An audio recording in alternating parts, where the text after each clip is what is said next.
सहारा के रेगिस्तान में शेर जब जगता है तो सोचता है आज अगर हिरन से तेज नहीं दौड़ा तो भूखा मर जाऊंगा। और हिरन जब जगता है तो सोचता है कि आज अगर शेर से तेज नहीं दौड़ा तो मारा जाऊंगा। जीवन मिला है तो दौड़ना पड़ेगा, लक्ष्य तय करना पड़ेगा और लक्ष्य को पाने के लिए निरंतर दौड़ना पड़ेगा, प्रयास करना पड़ेगा, नहीं तो अकाल मृत्यु तय है। अकाल मृत्यु समझते हैं क्या? जैसे हिरन का अकाल मृत्यु हो जाता है ना, ठीक है। अकाल मृत्यु मतलब समय से पहले ही। मृत्यु कई तरह की होती है, एक शारीरिक मृत्यु, जैविक मृत्यु। लेकिन जैविक मृत्यु या शारीरिक मृत्यु से पहले भी लोग कई बार मरता है। वैचारिक मृत्यु भी होती है। और उद्देश्यहीनता क्या है? मृत्यु के समान ही है ना। जिस व्यक्ति के जीवन में कोई उद्देश्य नहीं है, जिसका कोई लक्ष्य नहीं है, वह क्या है? उस मृत शरीर के समान है जिसमें कोई हलचल नहीं है, गति नहीं है, जड़ता है, ठीक है, अस्थिरता है। मृत्यु का मतलब क्या? अस्थिर हो जाना, गतिहीन हो जाना, जड़ हो जाना, कोई डेवलपमेंट नहीं, यही ना मृत्यु है। मृत्यु का मतलब केवल जीवन समाप्त हो जाना ही नहीं है। क्लियर है? तो निरर्थक जीवन क्या है? अकाल मृत्यु के समान है। क्या है? निरर्थक जीवन तो अकाल मृत्यु है। यूपीएससी में एक बार आ चुका है, एसए में। आज हमारा टॉपिक वही है, ठीक है। जीवन को निरर्थक नहीं बनाना है, दौड़ना पड़ेगा सहारा के शेर की तरह या फिर सहारा के हिरन की तरह। दोनों में से एक की तरह दौड़ना तो पड़ेगा, नहीं तो अकाल मृत्यु तय है। दौड़ना किसके लिए? लक्ष्य के लिए, उद्देश्य के लिए, ठीक है। जीवन में कुछ करिए ऐसा कि दुनिया करना चाहे आपके जैसा। तो कुछ तो करना पड़ेगा, नहीं तो आपके होने या ना होने से धरती पर कोई फर्क पड़ने वाला नहीं है। हजारों लाखों करोड़ों अरबों प्राणी धरती पर पैदा लेता है और मर जाता है। लेकिन अन्य प्राणियों से मनुष्य अलग है। मनुष्य और अन्य प्राणियों की जीवन यात्रा जो है, विकास यात्रा, एक ही तरह से शुरू हुई थी ना। मनुष्य में भी गुफा में और पशु भी गुफा में। लेकिन कहा जाता है कि मनुष्य को ईश्वर ने कुछ विशिष्ट बनाया, बुद्धि दिया, सोचने की, समझने की, प्रकृति पर नियंत्रण प्राप्त करने की प्रतिभा मनुष्य में पैदा किया ईश्वर ने। मनुष्य को यूं ही मरने के लिए ईश्वर ने नहीं बनाया है। यूं ही मरने के लिए बनाता तो मनुष्य को बुद्धि नहीं देता, ठीक है। और मनुष्य गुफा से आज आर्टिफिशियल इंटेलिजेंस के युग तक पहुंचता नहीं, ठीक है। तुलसीदास भी इस बात को स्वीकार करते हैं, कहते हैं बड़ भाग मानुष तन पावा, सुर दुर्लभ सब ग्रंथ ही गावा। ठीक है, मतलब बड़े ही भाग्यशाली है वे जिनको मनुष्य का शरीर मिला है, और यह देवताओं के लिए भी दुर्लभ है। तात्पर्य क्या कि मानव जीवन जो है उसको सार्थक बनाना है, ठीक है। अकाल मृत्यु को प्राप्त नहीं होना है। अकाल मृत्यु मतलब जनरली अकाल मृत्यु मतलब क्या होता है? समय से पहले दुर्घटना में या रोग से या किसी अन्य कारणों से युवा काल में ही, यौवन में ही, बचपन में मृत्यु हो जाना, ये क्या हुआ? अकाल मृत्यु, ठीक है। तो मरने से पहले भी आप कई बार मर जाते हैं। जब उद्देश्यहीन होकर भटकते रहते हैं तो क्या हो जाता है? आपकी स्थिति क्या हो जाती है? मृत व्यक्ति की तरह। मृत व्यक्ति में क्या होता है? कोई विचार नहीं, कोई हलचल नहीं, कोई विकास नहीं, कोई डेवलपमेंट नहीं, जैसे का तैसा। तो अगर आप उद्देश्य नहीं है और उद्देश्य के लिए आपके पास उद्देश्य नहीं है और प्रयास नहीं करते हैं आगे बढ़ने का, ठीक है, यूं ही खाना सोना, ठीक है, तो क्या हो गया? आपके मनुष्य होने की जो गुण है वो खत्म हो गया। मनुष्यता आपकी समाप्त हो गई। क्या हो गई? समाप्त हो गई। समझ भाई बात? आप क्या हुए? पशुवत, खाना पीना, बच्चे पैदा करना और फिर चले जाना, ठीक है। कुछ तो ऐसा हो, ठीक है, कि मरने के बाद भी वो आपके जीवन को सभी के सामने उपस्थित कर सके, आपके कर्म के द्वारा, आपके विचार के द्वारा। मनुष्य मरता है शरीर से, विचार और कर्म से नहीं मरता है। विचार और कर्म वह चीज है, वे चीज है जिनके द्वारा आप अनुपस्थित होकर भी उपस्थित रहते हैं। हम गांधी की चर्चा करते हैं। गांधी का जो शरीर है गांधी जी का, वो तो खत्म हो गया, लेकिन उनके विचार आज भी जीवित हैं। वे अनुपस्थित होकर भी हमारे सामने उपस्थित हैं, मार्गदर्शक के रूप में, विचारक के रूप में, चिंतक के रूप में, ठीक है, सुधारक के रूप में, संत के रूप में। तो जीवन जो है उसको निरर्थक नहीं बनाना है। क्या करना है? कोई उद्देश्य देना है, और उद्देश्य कैसा? शुद्र उद्देश्य नहीं है, ठीक है, खाली पेट भरना उद्देश्य नहीं है। मैथिली शरण गुप्त ने कहा है, यही तो पशु प्रवृत्ति है जो अपने आप ही चले, मनुष्य वही है जो मनुष्य के लिए मरे। ठीक है, तो उद्देश्य ऐसा होना चाहिए जो कुछ छाप छोड़े आपको, ठीक है, आपकी कृति को, आपके विचार को अमर बनाए, ऐसी छाप छोड़नी है। तो टॉपिक हमारा है निरर्थक जीवन तो अकाल मृत्यु है। मार्टिन लूथर की पंक्ति है, सुने होंगे आप लोग, अगर आप उड़ नहीं सकते तो दौड़ो, दौड़ नहीं सकते तो चलो, चल नहीं सकते तो रेंगो, रेंगते हुए चलो, लेकिन चलो, आगे बढ़ते रहो। सफर में धूप तो होगी, चल सको तो चलो। हमारे प्रधानमंत्री का बहुत ही फेवरेट ये शेर है, सफर में धूप तो होगी, चल सको तो चलो। बढ़िया लाइन है, बाद में सुनाएंगे हम। तो निरर्थक जीवन तो अकाल मृत्यु है। निरर्थक मतलब क्या? उद्देश्यहीन हो रहा, कोई उद्देश्य नहीं, कोई लक्ष्य नहीं। पहले क्या मैंने बताया था कि ऐसे लिखना हो तो क्या करना है? पहले अर्थ तोड़ना है, एक एक शब्द को। तोड़ने के क्रम में ही आपको डायमेंशन मिलेगा, क्या लिखना है, नहीं लिखना है। तो सबसे पहले अर्थ तोड़, पहले शब्दों को तोड़ते हैं। निरर्थक मतलब क्या हुआ? उद्देश्यहीन, लक्ष्यहीनता, ठीक है, उद्देश्यहीन हो जाना, लक्ष्यहीन हो जाना, निराश हो जाना। निराशा क्या करती है? आपके जीवन को निरर्थक बना देती है। डिप्रेशन क्या करता है? जीवन को निरर्थक बना देता है ना।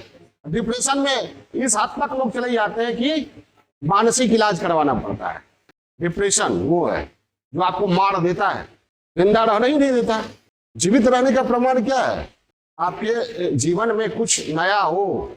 नहीं, अगर कुछ नया नहीं हो रहा है, अवनति हो रहा है, तो बस जैसे डेड बॉडी है, तो कुछ नया होता है क्या? है तो देरी सड़ता रहता है। तो ऐसे ही आप में कुछ नयापन नहीं हो रहा है, और विचार और कर्म से आप कुछ कर नहीं रहे हैं, आगे नहीं हो रहे हैं, तब क्या होगा?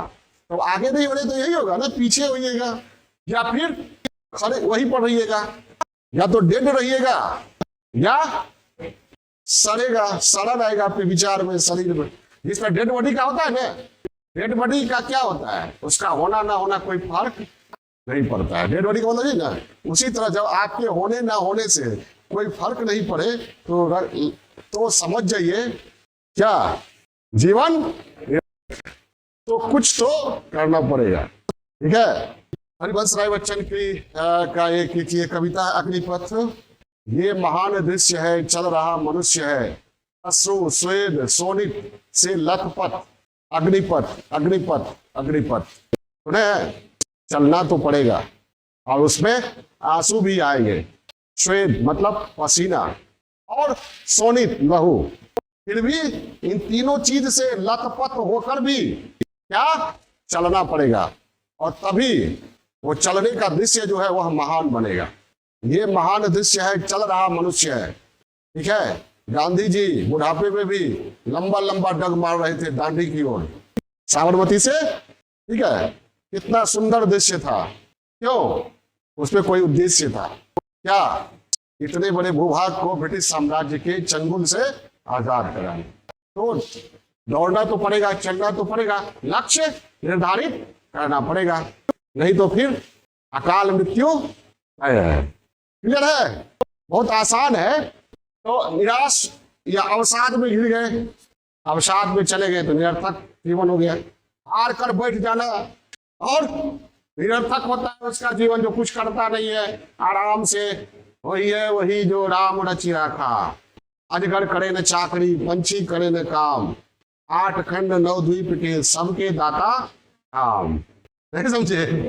कुछ नहीं करना है, राम चाहेंगे तो भोजन मुख में स्वयं आ जाएगा। तो ये जो अगर रहेगा भाग्य के भरोसे रहेगा तो जीवन क्या है? राम के भरोसे मत बैठिए, क्या पता राम आपके भरोसे बैठे हो, ये कुछ करेगा तो देंगे। ठीक है, दशरथ माँ जी किसी के भरोसे बैठे नहीं, अकेले छेनी हथौड़ी लेकर 22 साल में पहाड़ का सीना चीर के सड़क बना दिया। उद्देश्य तय किया, लक्ष्य तय किया, बाधाएं आई लेकिन रुके नहीं। ठीक है, हरिवंश राय बच्चन की जो पंक्ति है दशरथ माँ जी के जीवन पर कितना सटीक बैठता है। ये महान दृश्य है, चल रहा मनुष्य है, अश्रु श्वेत शोणित से लथपथ, अग्निपथ अग्निपथ। जब रात में 24 घंटा 18 घंटा दशरथ माँ जी छेनी से तोड़ते थे। दशरथ माँ जी माउंटेन में देखे, जो एक बार सांप काट लिया तो अपने अंगूठा ही काट दिया, लेकिन काम रोका नहीं। ठीक है, तो फिल्म में जितना दिखाया शायद वो कम था। 22 वर्ष तक कोई व्यक्ति पहाड़ तोड़ता हो, जाड़ा गर्मी बरसात, जाड़े की ठंड आप समझ सकते हैं, अभी की भीषण गर्मी समझते होंगे, भयंकर बारिश समझते होंगे, और उसमें अकेला। तो जितना फिल्म में दिखाया गया है उससे ज्यादा कहीं टफ था। टफ होगा ना, फिल्म में तो 3 घंटे का दिखा दिया, लेकिन वो कितना टफ है।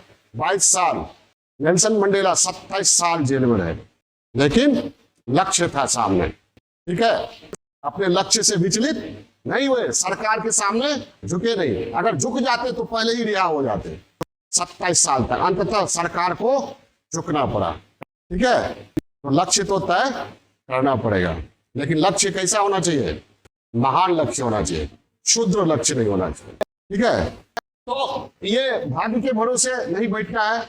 अगर हार मान लेते हैं आप, हार मान लेना जीवन को निरर्थक बना देगा।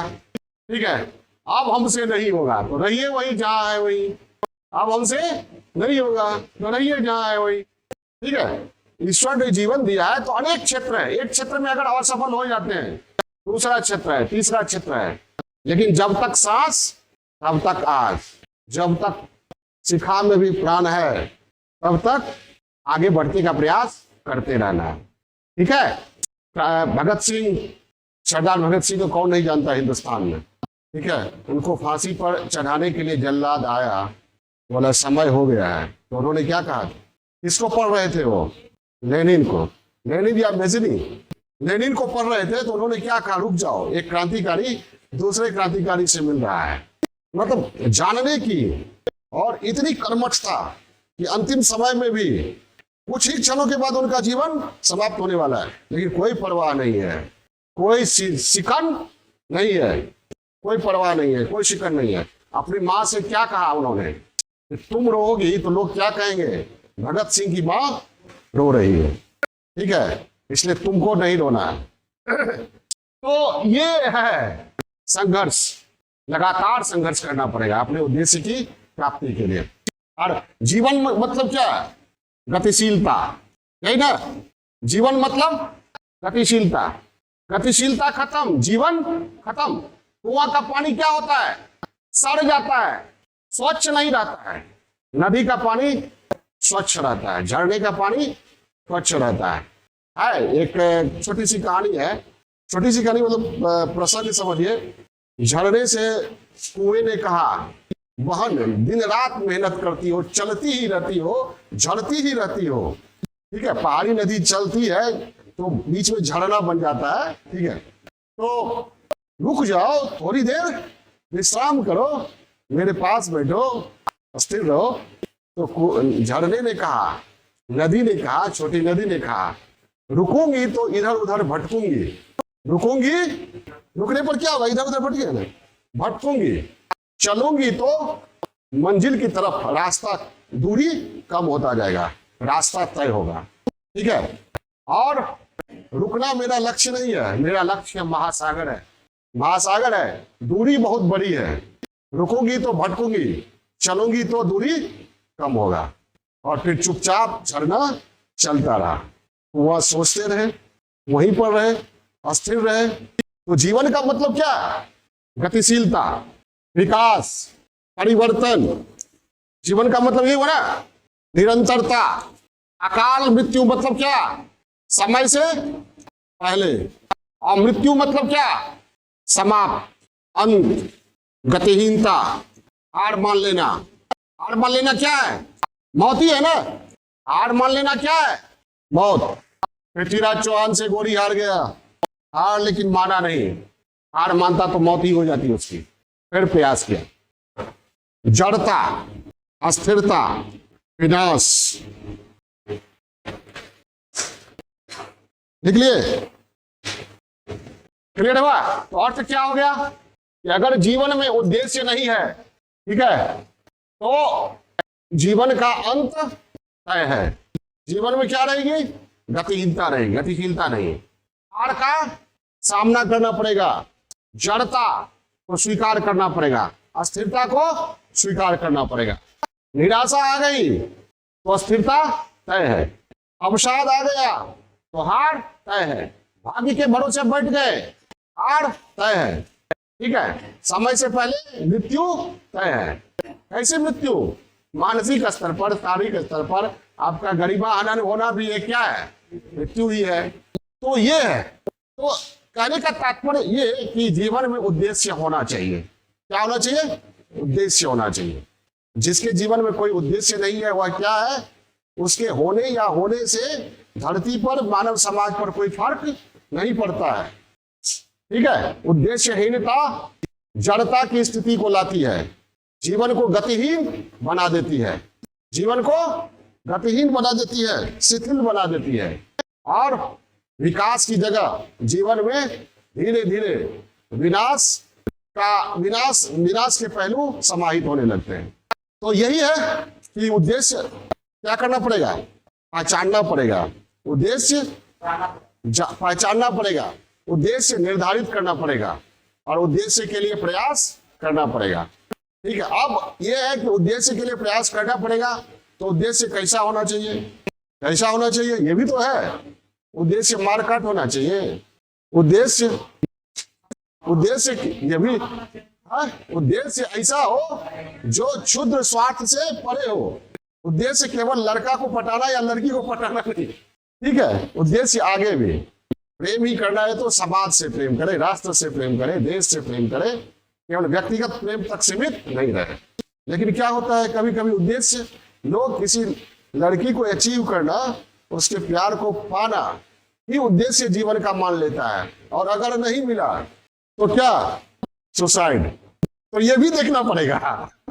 उद्देश्य तो निर्धारित करना पड़ेगा, लेकिन उद्देश्य क्या हो ये भी देखना पड़ेगा। होता है कि नहीं? अच्छे लड़के जो यूपीएससी कंप्लीट कर सकते हैं, जो इंजीनियर बनते हैं, डॉक्टर बनते हैं, यूपीएससी कंप्लीट भी कर जाते हैं, बीपीएससी कंप्लीट भी कर जाते हैं, लेकिन प्रेम प्रसंग में असफल होने के बाद उनके जीवन में असफलता ही असफलता रहती है।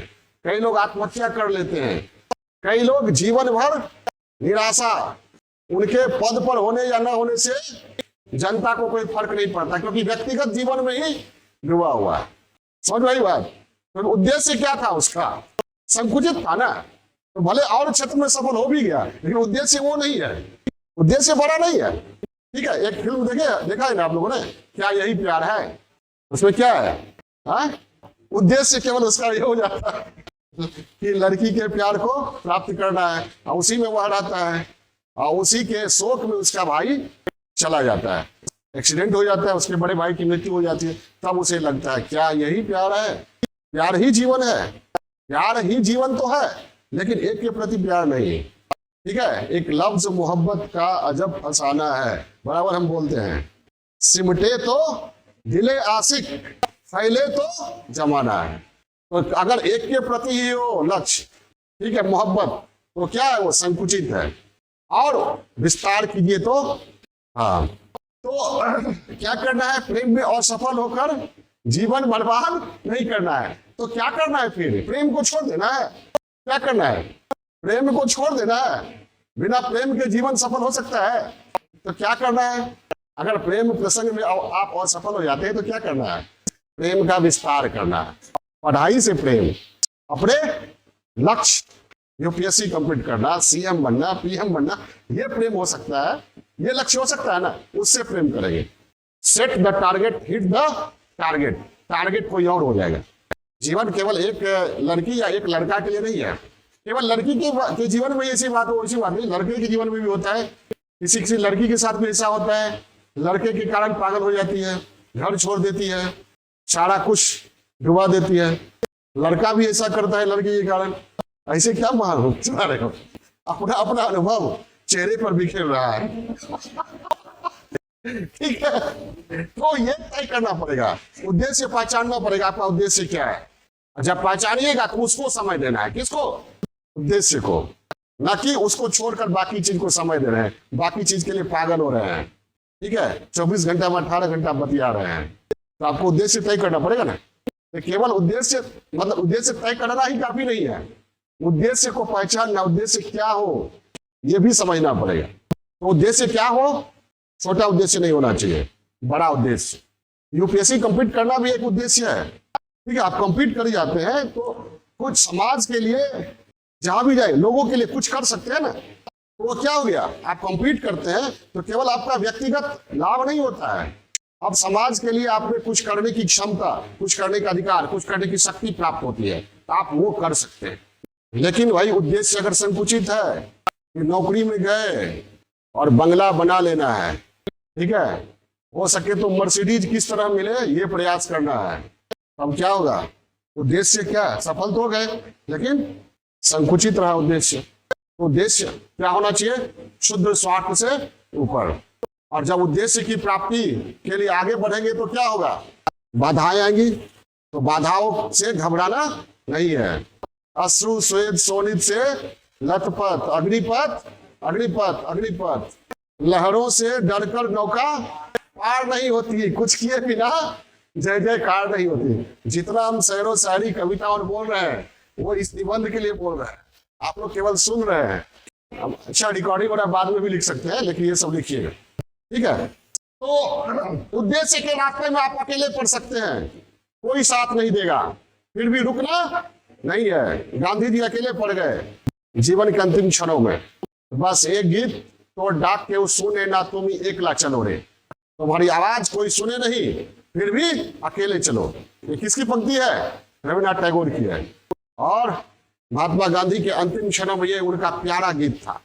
एक तो वो वैष्णव जन तो तेरे कहिए जे पीर पराई जाने रे, और दूसरा जब उनके शिष्य ही उनको छोड़कर चले गए, सभी असहमत, अकेले वन मैन बाउंड्री बनकर जगह जगह लाखों हजारों लोगों को दंगे से बचाते रहे। ठीक है, माउंटबेटन ने क्या कहा था, गांधी जी अपने जीवन के सर्वोत्तम क्षण में है।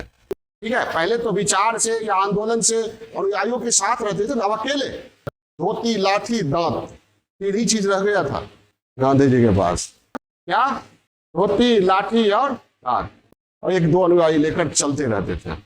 तो डाक के सोने ना तुम ही एकला चलो रहे। जब आप उद्देश्य बड़ा निर्धारित कीजिएगा तो जाहिर है आपको व्यंग्य का भी सामना करना पड़ेगा।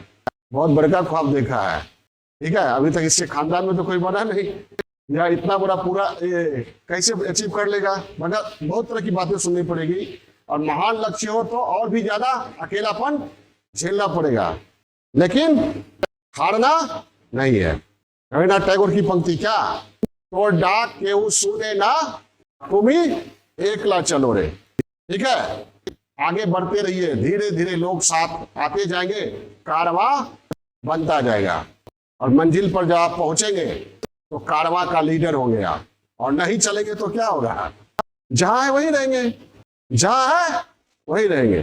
धीरूभाई अंबानी एक बार जा रहे थे तो रास्ते में तूफान आ गया हल्का, ड्राइवर ने कहा रोक देते हैं। धीरूभाई अंबानी ने कहा, बहुत सारे और भी कार वाले थे, सभी ने रोक दिया जगह जगह। ड्राइवर ने कहा धीरूभाई अंबानी को कि हम भी रोक देते हैं। धीरूभाई अंबानी ने कहा नहीं, बारिश हो रही है, थोड़ी बहुत आंधी है, आगे बढ़ते रहो। बढ़ता रहा ड्राइवर, थोड़ी देर के बाद आंधी पानी खत्म हो गया। फिर ड्राइवर को उन्होंने बोला धीरूभाई अंबानी ने कि अब रुको। ड्राइवर का अजीब आदमी है, जब रोकना चाहिए तब कहो चलते रहो, जब शांत हो गया तब कहता है रुको। ड्राइवर रोक दिया कार, धीरूभाई अंबानी उतरे और ड्राइवर को कहा पीछे देखो। देखा, क्या दिख रहा है, सारे कार लगे हुए हैं और वे लोग वहीं रह गए और हम आगे बढ़ गए। सामान्य लोगों में और सफल लोगों में यही अंतर होता है, वो तूफानों में भी रास्ता बनाता है, और सामान्य लोग तूफान देखकर हट जाते हैं, तो वही मृत्यु हो गई, नहीं हो गई क्या? वही रास्ता खत्म हो गया। ठीक है, सामान्य लोगों में और सफल लोगों में यही अंतर है। तो चले अब सहारा के रेगिस्तान में क्या है? शेर जब जागता है तो सोचता है क्या कि आज अगर तेज न दौड़ा तो मारा जाऊंगा, भूख से मर जाऊंगा।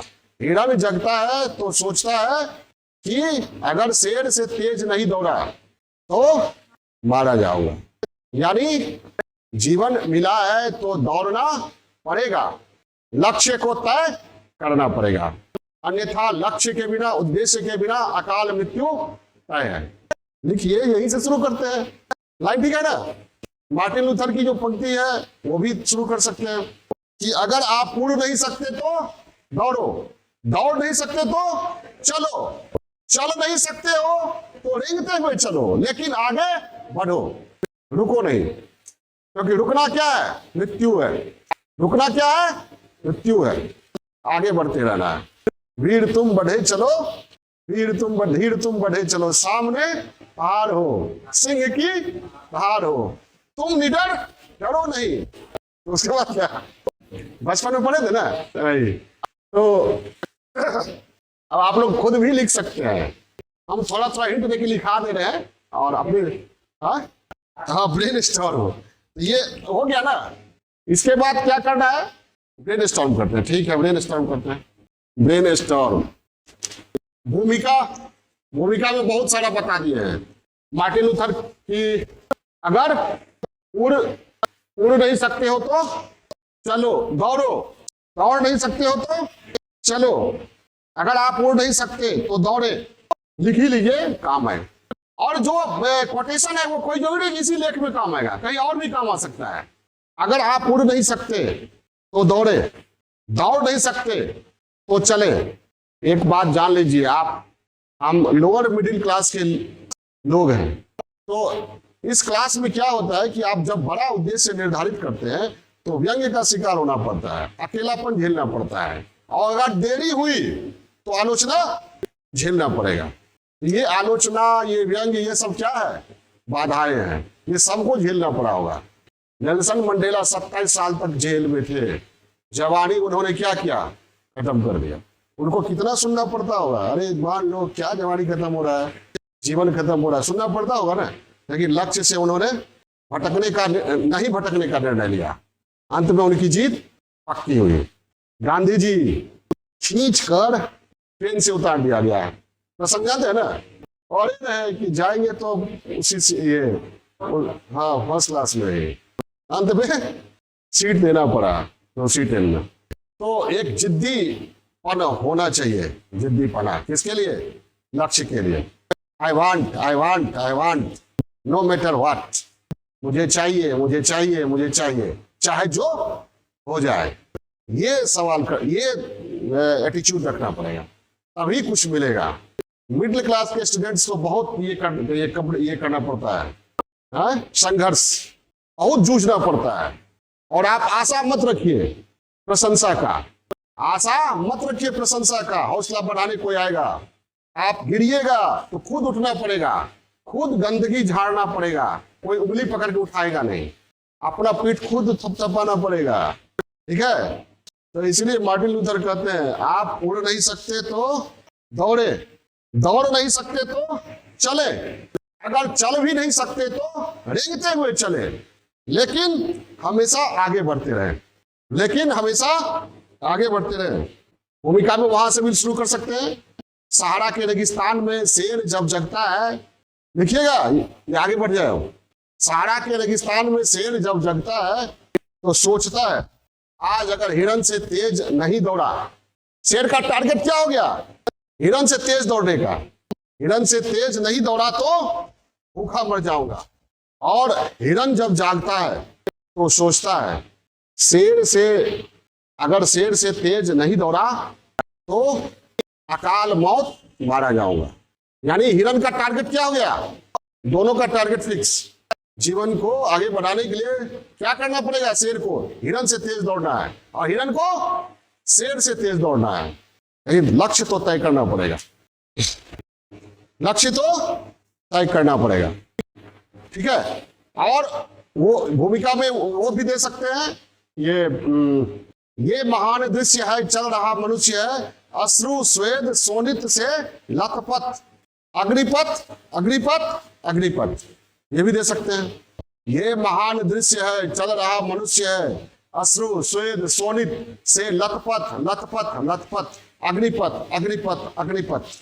जब आप संघर्ष करेंगे तो क्या होगा?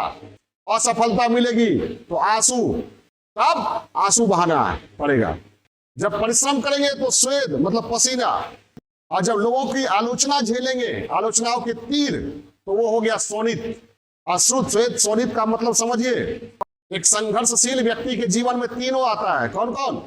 आंसू, जब असफल होता है तो अकेले में वो रोता है, या दुनिया दिखाकर रोए, या कोई ऐसा हम सफर हो जिसके सामने रो सकता है तो रोए। लेकिन कभी कभी ऐसा आता है जीवन में जब आपको अकेले रोना पड़ता है, हर एक व्यक्ति के जीवन में आता है। तो आंसू, स्वेद, जब संघर्ष करेंगे तो परिश्रम का पसीना तो निकलता है ना। पसीना किस बात का सूचक है? परिश्रम का सूचक है। तो संघर्षशील व्यक्ति परिश्रम तो करता है, ठीक है। और शोणित, खून, ये खून क्या? आलोचनाओं के तीर आपको घायल करते रहेंगे, लहू बहाते रहेंगे, मगर सचमुच का लहू नहीं, आलोचनाओं का तीर जख्म भर देता है ना, आपको दुख पैदा करता है ना भाई। ये तीनों मिलता रहेगा, क्या क्या? स्वेद शोणित, आंसू पसीना और लहू, ठीक है। लेकिन तीनों को पचाते हुए आगे बढ़ते रहना। और जब सफल हो जाइएगा तब लोग देखते नहीं है कि, लोग देखते हैं केवल गुलाब को, लेकिन गुलाब कांटों के बीच में रहकर कैसे आगे बढ़ा वो लोग देखते नहीं है। क्या देखते हैं? गुलाब। समझ आई बात? पिकासो के जीवन में एक घटना हुई थी। पिकासो बहुत बड़े चित्रकार थे, नाम सुने ना, ठीक है। उनके पास एक लेडी आई और बोली कि आप एक चित्र बना दे मेरे लिए। बहुत तंग करने लगी, बहुत तंग करने लगी, तो एक उन्होंने लाइन खींच दिया, लाइन खींच दिया, बोला ये कौन सा चित्र है? पिकासो ने कहा मैं जितना जानता हूँ मेरा जो है वो मैंने कर दिया। तो लेडी समझे कि टालने के लिए इन्होंने किया है। वो एक गैलरी में गई जहाँ चित्र बिक रहा था महान चित्रकारों का, वहां उन्होंने, लेडी ने रख दिया, लिख दिया पिकासो, ठीक है। और देखा, लेडी देखना चाह रही थी कि क्या पिकासो ने जो चित्र बनाया खाली खींच दिया कुछ सेकंड में, मतलब ऐसे कर दिया, उसका क्या महत्व है। वो 30 लाख डॉलर ऐसा ही कुछ बहुत बड़ी राशि में बिका। वहां जितने चित्र थे सभी चित्र से ज्यादा महंगा पिकासो का वो, जबकि उसको कुछ सेकंड ही लगा था पिकासो टालने के लिए, पिकासो ने ऐसे कर दिया था। अब लेडी बेचैन हो गई कि वो वैसा चित्र हमको भी बनाना सिखा दे, नहीं समझे? वो आ गई पिकासो की बात, अब कुछ सेकंड में ऐसे कैसे बना लिया, हमको भी सिखाइए। ठीक है, ऐसे ऐसे इतना महंगा बिका आपका चित्र, मैं भी चाहती हूँ कि कम मेहनत में हम ही कमा सके, वो तरीका सिखा दीजिए। तो उन्होंने कहा ये सीखने में 30 साल मैंने अपने जीवन का दिया है।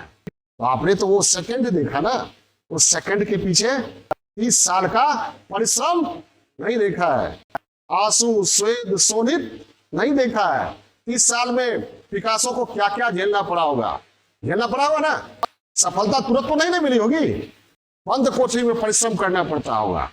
चित्रकार तो खोया रहता है, बहुत लोग बोलता भी होगा कि पागल हो गया है, नहीं समझे?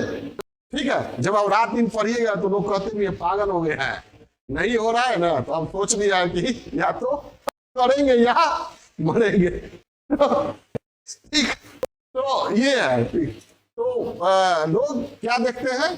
सफलता, अचीवमेंट, फूल को देखते हैं, उसके पीछे काटे, ठीक है, पीछे का परिश्रम वो नहीं। तो भूमिका तैयार करने का देर हो गया, कहा ब्रेनस्टॉर्म, आनंद ही बोला था ना, हो गया। अब उसमें क्या देना है ये देख के उसका तय करना है कि मनुष्य का जीवन संघर्ष का पर्याय है, और जीवन को आगे बढ़ाने के लक्ष्य तय करना जरूरी है। नहीं तो लक्ष्यहीन व्यक्ति शेर या हिरण की तरह, लक्ष्यहीन व्यक्ति, उद्देश्यहीन व्यक्ति का शेर या हिरण की तरह शिकार होना या शिकार बन जाना या भूखे मरना तय है। सही कहा गया है, निरर्थक जीवन तो अकाल मृत्यु की तरह है। यही ना है, लिख लीजिएगा ना इसे। उसके बाद दीजिए, जिस व्यक्ति के जीवन में उद्देश्य नहीं है, लक्ष्य नहीं है, वह निरंतर भटकाव का शिकार रहता है। उसके जीवन में अस्थिरता आ जाती है, वह जड़ता का शिकार हो जाता है। उद्देश्यहीन व्यक्ति के होने या न होने से परिवेश में कोई फर्क नहीं पड़ता है। उद्देश्यहीन व्यक्ति के होने या न होने से परिवेश में कोई फर्क नहीं पड़ता है। जीवन को सार्थक बनाने के लिए उद्देश्य का होना जरूरी है।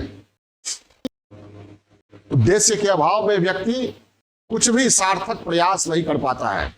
उसकी ऊर्जा निरंतर नष्ट होती रहती है और वह मृत व्यक्ति की तरह जड़ हो जाता है।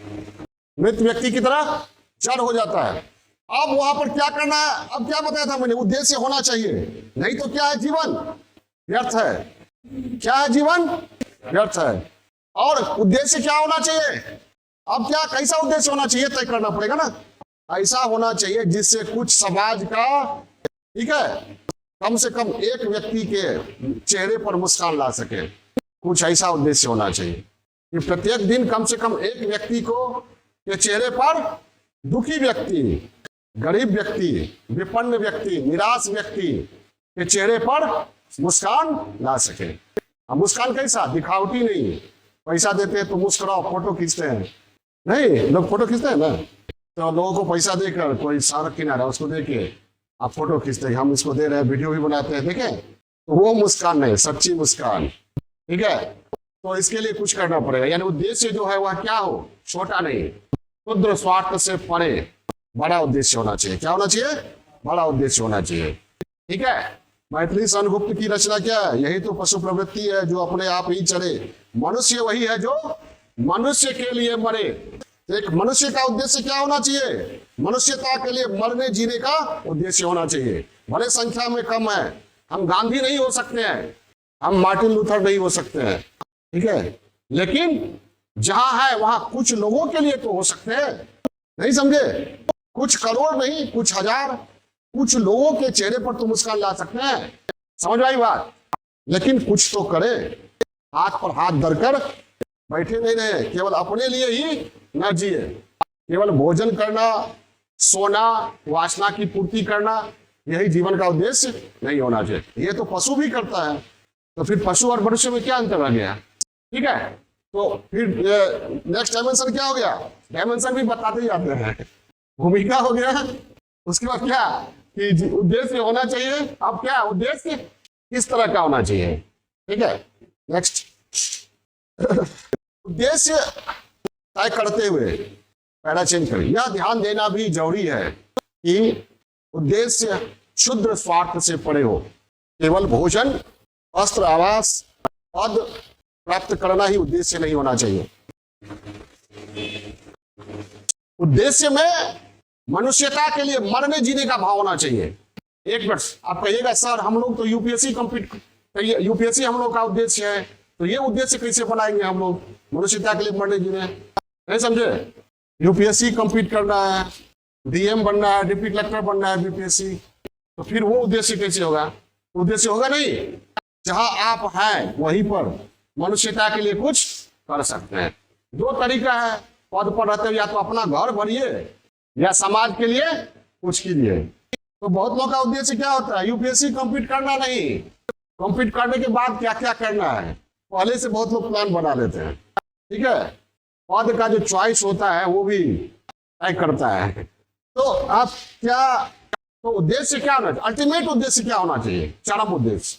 बीपीएससी या यूपीएससी क्या होना चाहिए? वो मंजिल नहीं होनी चाहिए, वो मंजिल पाने के रास्ते में पड़ाव होना चाहिए। मंजिल क्या होना चाहिए? मानवता, मनुष्यता के हित के लिए कुछ करना, लोगों के लिए कुछ करना। अपने लिए तो मनुष्य भी, पशु भी करता है ना। समझ आई बात?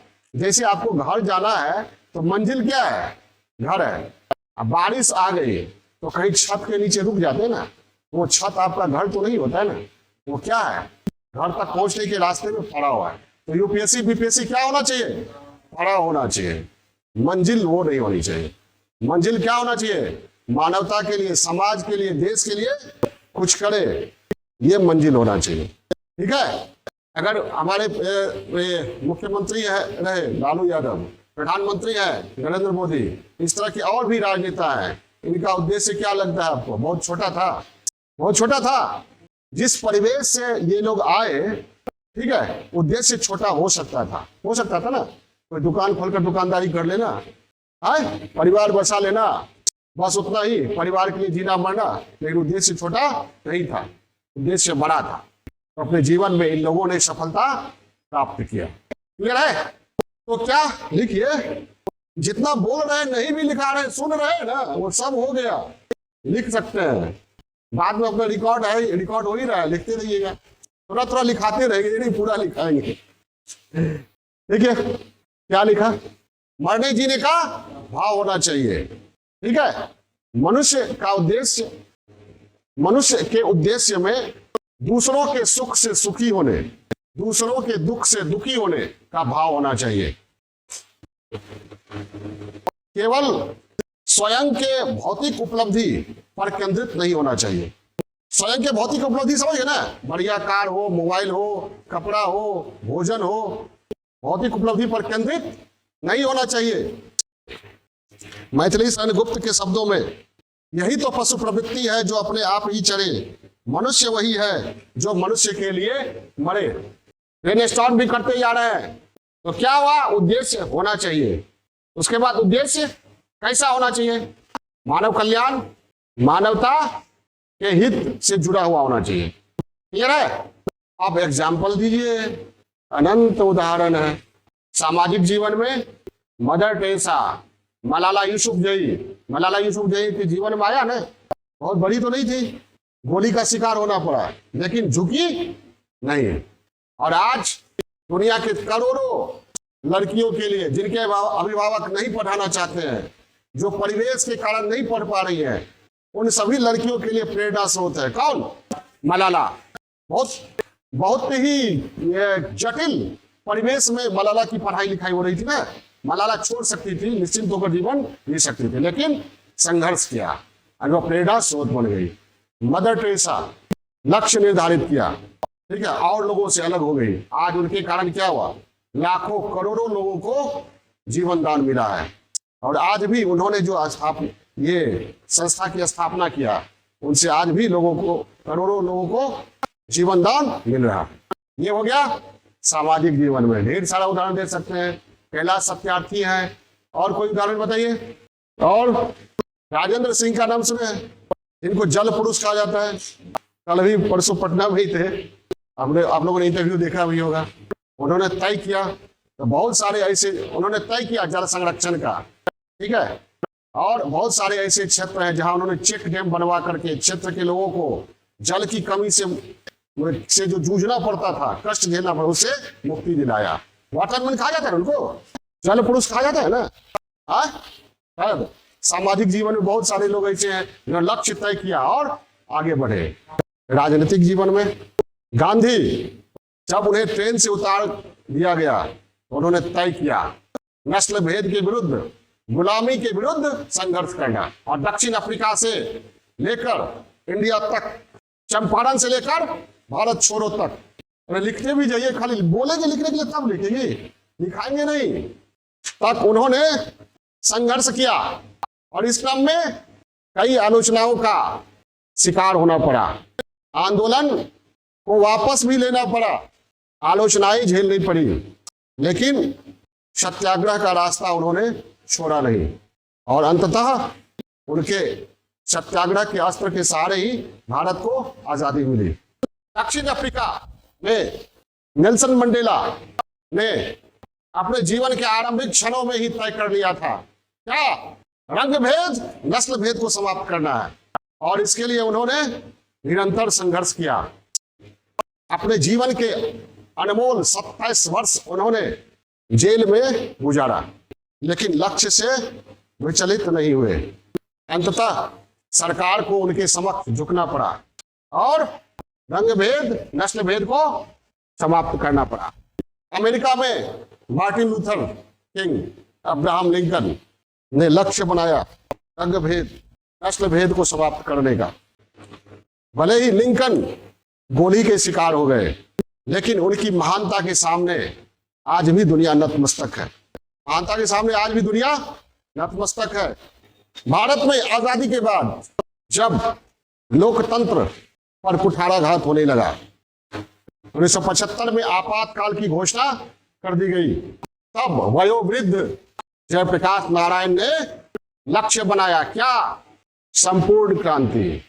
और पूरे देश को आंदोलित करते हुए तानाशाही सत्ता को उखाड़ फेंक दिया गया।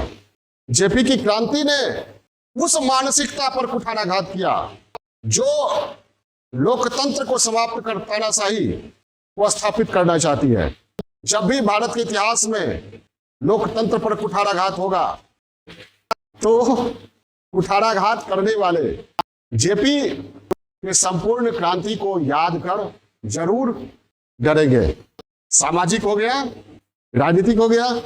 राजनीतिक में आप उदाहरण दे सकते हैं कुंवर सिंह का भी, वृद्ध अवस्था में तलवार उठाया, भले उन्हें सफलता नहीं मिली, लेकिन कुंवर सिंह आज भी स्वतंत्रता वीरता के क्या हो गए? आदर्श हो गए। भारतीय राष्ट्रवाद के आदर्श प्रेरणा स्रोत झांसी की रानी वीर कुंवर सिंह बन गए। बाकी किसी को कोई रजवाड़ा, बहुत सारे रजवाड़े, 562 देशी रियासतें थी भारत में, किसी को जानता है कोई? छोटा सा जगदीशपुर का रियासत, छोटा सा, बहुत ही छोटा, पूरा इंडिया जानता है। बहुत सारे राजपूत रजवाड़े हुए इंडिया में, कोई नहीं जानता। छोटा सा चित्तौड़, राणा को पूरा हिंदुस्तान जानता है। तो बाकी राजपूत रजवाड़े क्या हो गए? हवा में बह गए। राणा बहे नहीं, अड़े रहे। क्या? अड़े रहे। उन्होंने लक्ष्य तय किया, स्वतंत्र रहना है, मुगलों का गुलाम नहीं बनना। आज दुनिया सभी रजवाड़ों को भूल गई, राणा को हर साल याद करती है। ठीक है, उदाहरण दे सकते हैं, राणा प्रताप है, कुंवर सिंह है, चंद्रगुप्त मौर्य हो सकता है, चाणक्य हो सकता है, राजनीतिक में, ऐतिहासिक में। वर्तमान वाजपेयी जी भी दे सकते हैं। वाजपेयी जी की पंक्ति, क्या हार में क्या जीत में किंचित नहीं भयभीत, मैं कर्तव्य पथ पर जो मिला, ये भी सही वो भी सही, लेकिन हार नहीं मानूंगा, रार नहीं ठानूंगा, काल के कपाल पर लिखता हूँ मिटाता हूँ, गीत नया गाता हूँ। संघर्ष करते रहेंगे जब तक उद्देश्य की प्राप्ति नहीं हुई। अब 2 सीट से लेकर बीजेपी आज 325 तक पहुंच गए, वाजपेयी जी और आडवाणी जी के संघर्ष का परिणाम। ठीक है, लेकिन वर्तमान काल में जो भी राजनेता है उनसे जुड़ा हुआ दोगे तो हो सकता है चेक करने वाला कोई उनसे चिढ़ा हुआ हो। तो क्यों, अतीत में ही बहुत सारा उदाहरण है। चंद्रगुप्त चाणक्य से लेकर टीपू सुल्तान है, और ये पहले इतना सीधे यहाँ क्यों चले आएगी? चंद्रगुप्त है, चाणक्य है, समुद्रगुप्त है, ठीक है, चंद्रगुप्त द्वितीय है, विक्रमादित्य गुप्त काल का, हर्ष है, हर्षवर्धन है ना, राष्ट्रकूट है, चोल राजराज है जिसका सेंगोल संसद में स्थापित हुआ, राजराज का नाम सुने ना, बहुत बहुत प्रतापी राजा हुआ, पूरा आसियान कंट्री, पूरा हिंद महासागर, चोलों की क्या हो गई थी? झील। हिंद महासागर को क्या कहता था? चोलों की झील। बहुत बड़ा साम्राज्य खड़ा कर लिया था। श्रीलंका पूरा लगभग आसियान सब कुछ, तब ना अरे वहां पर वैष्णव और शैव धर्म से जुड़ा हुआ स्थल और मिलता है। तो आप ढेर सारा उदाहरण दे सकते हैं राजनीतिक जीवन में, क्लियर है? अपने देश से लेकर दूसरे देशों से भी। चाणक्य चंद्रगुप्त का भी उदाहरण है। चाणक्य ने तय किया लक्ष्य क्या? भारतवर्ष को एक ध्वज के नीचे लाना, एकीकृत करना और विदेशी आक्रांताओं से भारत को मुक्त करना। ठीक है, अपने शिष्य चंद्रगुप्त के सहारे एक बड़ी सेना उन्होंने संगठित की। जिस समय चाणक्य अकेले होगा, सोचा होगा, और किसी के सामने बोलता होगा, बोलते होंगे चाणक्य, तो लोग क्या कहता होगा? ये आर्ट ऑफ सिकंदर को, उसके सेना को पीछे धकेलोगे, आनंद को पराजित करना है, पूरे भारत को एक करना है, पॉसिबल है। लेकिन चाणक्य ने चंद्रगुप्त की शिक्षा दीक्षा तक्षशिला में गिराई और फिर बड़ी सेना का संगठन तैयार किया और लगभग पूरे भारत और इतने बड़े क्षेत्र पर मौर्य साम्राज्य का राज्य स्थापित हुआ जिस पर अंग्रेज भी शासन नहीं कर सके। और वही नक्शा जाके आज संसद भवन में लगा है, वही ना जिस पर विवाद खड़ा हुआ है। चंद्रगुप्त ने कहां से कहां तक राज किया? अफगानिस्तान, ईरान की सीमा से लेकर हिंद महासागर तक। और हिंद महासागर मतलब साउथ में जो था छोटे छोटे स्टेट, उसको स्वायत्त छोड़ दिया था। ऐसा नहीं कि वो मौर्यों के नियंत्रण से बाहर था, लेकिन उनको स्वायत्तता दे दी गई थी, क्योंकि वो ट्रेड सेंटर हुआ करता था। ठीक है, ये चाणक्य चाहते थे कि ये ट्रेड सेंटर है, इसको अपने ही नियमों से संचालित होने देते हैं। इसमें अगर राजकीय हस्तक्षेप होगा तो व्यवसाय और व्यापार क्या होगा? बाधित होगा। इतना बड़ा साम्राज्य, और उस समय जब ना ट्रेन था, ना प्लेन था, ना मोबाइल था। ऐसा नहीं था ना कि विद्रोह हुआ ये कांधार में तो खबर आ गया किसको? चंद्रगुप्त को, पाटलिपुत्र में, और चंद्रगुप्त तुरंत प्लेन से, फाइटर प्लेन से टुकड़ी को, बटालियन को उतार दिया करना। ऐसा तो नहीं था ना। तो चाणक्य ने लक्ष्य तय किया और पूरे भारत को एकीकृत किया चंद्रगुप्त ने। ठीक है, आधुनिक काल में आप दे सकते हैं, भगत सिंह का उदाहरण दे सकते हैं, चंद्रशेखर आजाद का उदाहरण दे सकते हैं, सुभाष चंद्र बोस का उदाहरण दे सकते हैं। इन सभी ने क्या किया? असंभव सा लगने वाले लक्ष्य को ये तय किया और लक्ष्य को प्राप्त करने का प्रयास किया।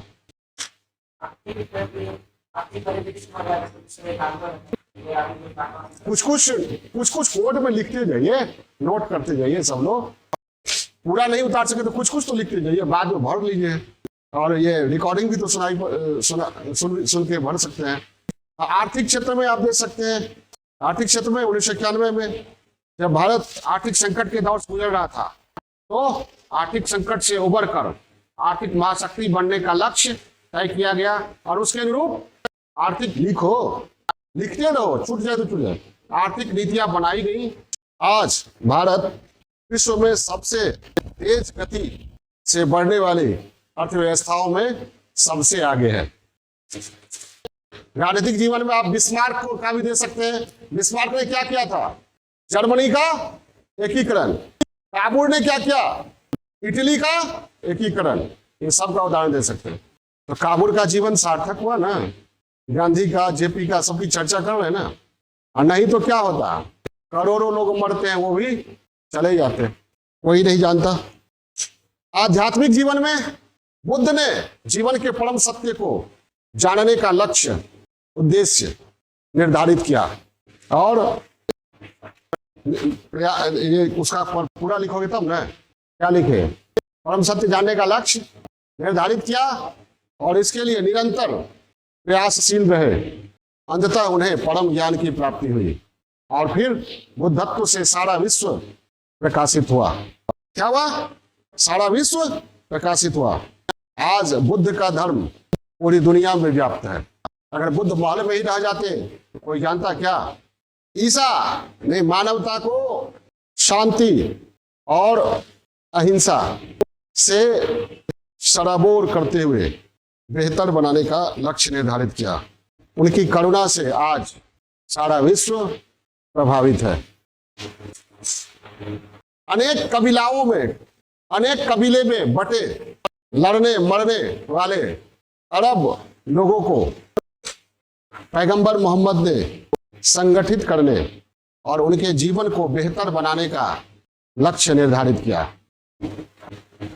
और इस क्रम में उन्हें काफी संघर्ष करना पड़ा, आलोचनाएं भी झेलनी पड़ी, लेकिन अंततः वे सफल रहे। आध्यात्मिक जीवन में कबीर, सूर, तुलसी, मीरा ने भक्ति को अपना लक्ष्य बनाया। आज इनकी रचनाएं भारतीय जनजीवन में काफी लोकप्रिय हैं। वैज्ञानिक क्षेत्र में विक्रम साराभाई, होमी जहांगीर भाभा, डॉक्टर APJ अब्दुल कलाम ने अंतरिक्ष, परमाणु ऊर्जा, मिसाइल के क्षेत्र में भारत को आत्मनिर्भर बनाने और महाशक्ति बनाने का लक्ष्य तय किया। अंततः उन्हें सफलता मिली। उन्होंने स्वयं के जीवन को सार्थक तो बनाया ही, देश और समाज के लिए भी वे प्रेरणा स्रोत बने। हो गया ब्रेन स्टॉर्म। ठीक है, लक्ष्य को सबने हासिल किया। अब लक्ष्य क्या होगा? उद्देश्य जब आप प्राप्त करेंगे तो क्या होगा? बाधाएं आएंगी और हार का सामना करना पड़ेगा। निराशा और अवसाद घेरेगी, लेकिन रुकना नहीं है। पहले चेंज करके लक्ष्य की ओर बढ़ने के क्रम में जीवन में ऐसे क्षण जरूर आते हैं जब व्यक्ति निराशा और अवसाद में खो जाता है। निराशा और अवसाद में खो जाता है, हार मानकर बैठ जाता है, हार मानकर बैठ जाता है। फिर तो मृत्यु तय है। फिर तो मृत्यु, मृत्यु मतलब क्या? जड़ता, अस्थिरता तय है। ठीक है। निराशा, अवसाद, भय से मुक्त होकर आगे बढ़ना होगा। ठीक है। और सफलता में बाधक परिस्थितियों, व्यक्तियों का विश्लेषण करना होगा और बिना डरे आगे बढ़ना होगा। एक कवि के शब्दों में, जब तक सफल न हो नींद चैन को त्यागो तुम, न हो नींद चैन को त्यागो तुम। और क्या है? डरकर मैदान छोड़कर मत भागो तुम, लहरों से डरकर नौका पार नहीं होती, कुछ किए बिना जय जयकार नहीं होती। लिखवा चुके हैं, बार बार लिखवाएंगे। इसे पले वाले लेख में लिखवाई दो ना।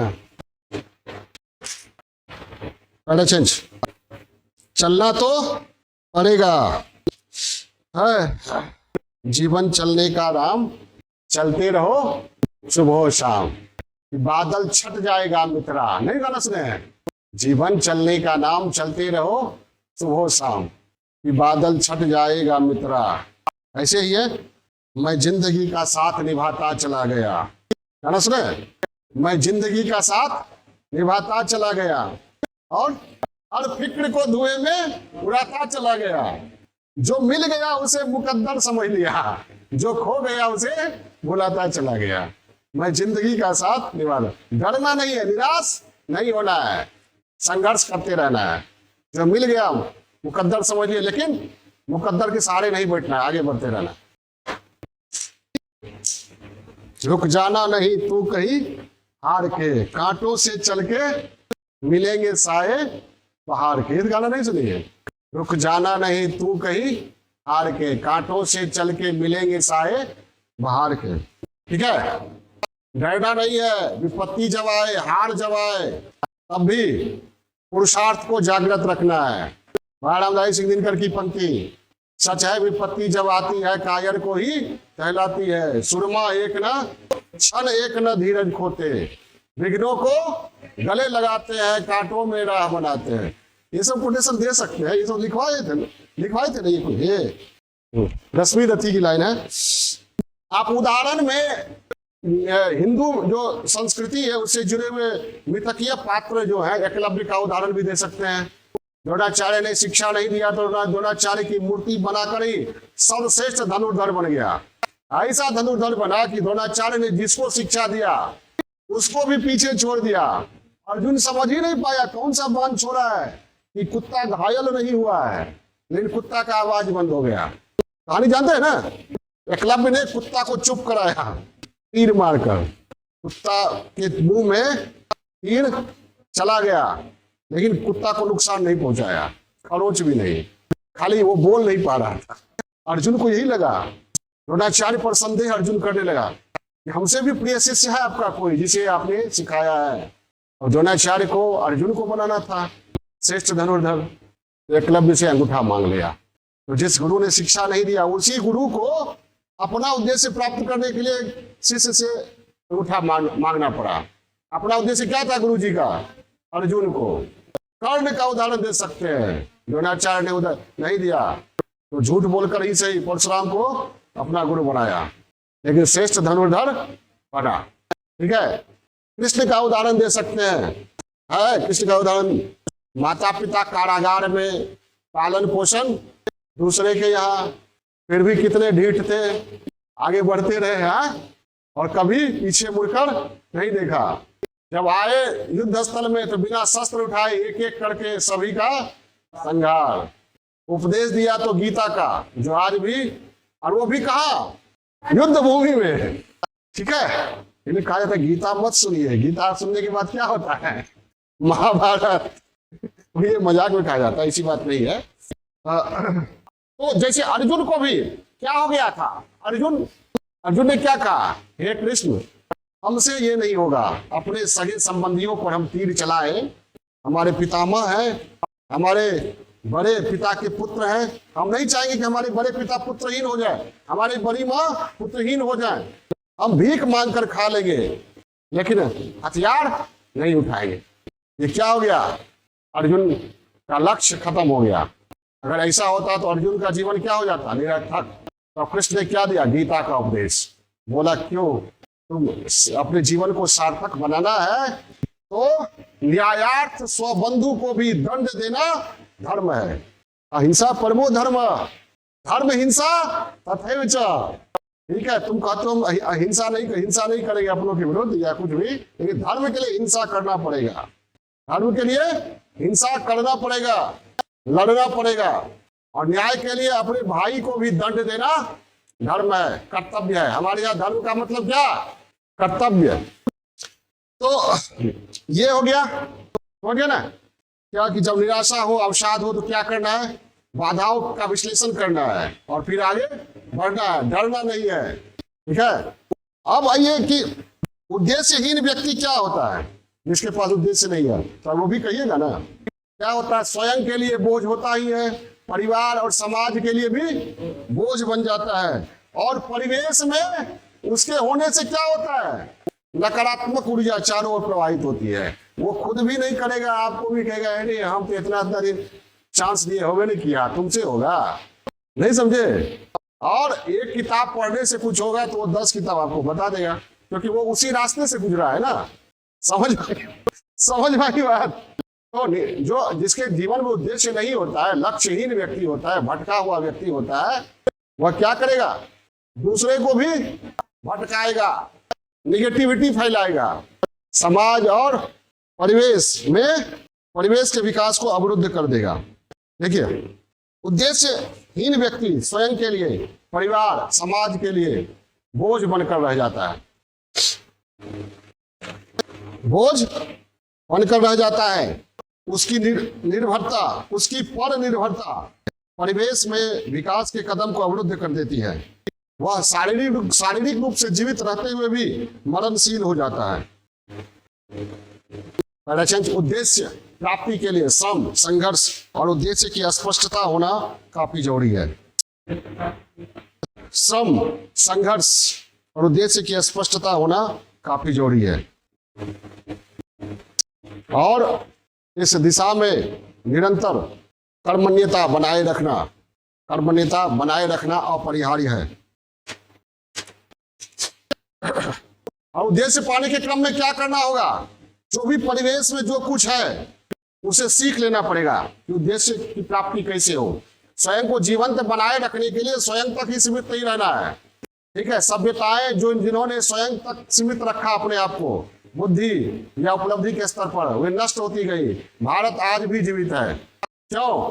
भारत के बारे में कहा जाता है कारवां आता गया, हिंदुस्तान बनता गया। यहाँ तुर्क आए, मुगल आए, पठान आए, हुन आए, यमन आए, कुषाण आए, सबका भारतीयकरण हो गया। भारत ने सबका आत्मसातीकरण कर लिया।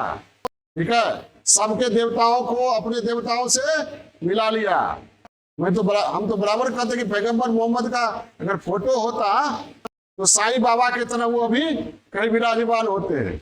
और फिर हिंदू धर्म और मुसलमान धर्म में कोई अंतर नहीं होता। कहाँ? हिंदुस्तान में। और जगह होता है हिंदुस्तान में, जैसे बौद्ध धर्म और हिंदू धर्म अंतर है नहीं, क्योंकि बुद्ध की मूर्ति है, तो जहां भी मंदिर बनता है तो बुद्ध भगवान का भी मूर्ति बैठ गया। समझ में बात? साईं बाबा मुस्लिम थे, इसमें कोई डाउट नहीं है, उनका मूर्ति बना के पूजा कर रहे हैं।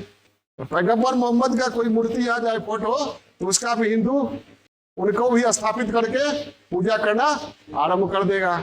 मनौती मानना शुरू हो जाएगा, लाल धागा शुरू हो जाएगा। ठीक है, तो हिंदुस्तान इसलिए जीवित है, आत्मसातीकरण की प्रवृत्ति बहुत तीव्र है, आत्मसात कर लेता है। यूनानो, मिस्रो, रोमा सब मिट गए जहां से, बाकी बचा है अब तक नामो निशा हमारा, सारे जहां से अच्छा दोस्ता हमारा, इसलिए कहा गया है। ठीक है, तो ये भी आप लिख सकते हैं। उसमें हो गया बहुत सारा। अब उद्देश्य के रास्ते में बाधाएं आएंगी, विपत्तियां आएंगी, डायमेंशन समझ रहे ना, तो उसे डरना नहीं है। वही सच्चाई विपत्ति जब आती है वो लिख दीजिए। लास्ट में कंक्लूड करते हैं, बहुत हो गया।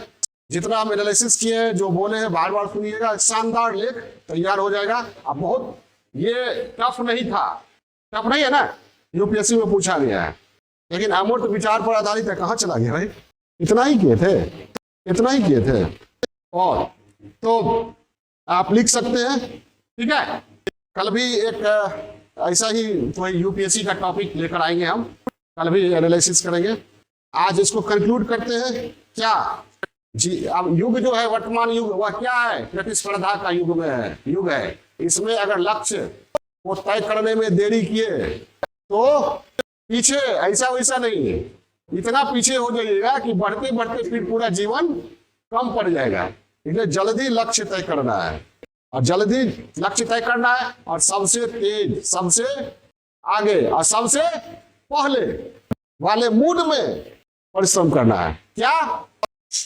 सबसे पहले, सबसे तेज और सबसे आगे, आगे वाले मूड में। अरे मूड तो यही होना चाहिए ना। कहा जाता है prepare for the best, ready for the worst, मतलब तैयारी करो सबसे अच्छी स्थिति पाने के लिए, नंबर 1, और तैयार रहो सबसे बुरी स्थिति के लिए। हो सकता है और सफल हो जाए, उसका पगला जाए, इतना मेहनत किए कुछ नहीं हुआ, अब हमसे नहीं होगा, अब हम तैयारी नहीं करेंगे, रो रहे पीट रहे, वो नहीं। इसलिए कहा जाता है सबसे अच्छी स्थिति के लिए क्या तैयारी कीजिए, और सबसे बुरी स्थिति के लिए तैयार रहिए। और जो इन दोनों में संतुलन बैठा लिया वही संघर्षशील व्यक्ति है। आज जो संतुलन नहीं बैठाया, अगर सफल भी हो गया तो कहीं ना कहीं जाके असफल होगा, उसका जीवन निरर्थक होगा। क्या करना है? नंबर 1 के लिए तैयारी करना है। क्या? नंबर 1। और फेल होने के लिए तैयार रहना है। नहीं समझे? उसके लिए ये करना है कि जो भी होगा झेलेंगे, आगे फिर देखेंगे। इस तरह सूरज उदय के समान भी, उदय के समय भी क्या होता है? लाल, और अस्त के समय भी लाल, रोता नहीं है, लाल ही रहता है, और बीच में अपना प्रचंड तेज से पूरी दुनिया को डराते रहता है। तो मैं सूरज हूं, चमक छोड़ जाऊंगा, डूब भी गया तो सबक छोड़ जाऊंगा।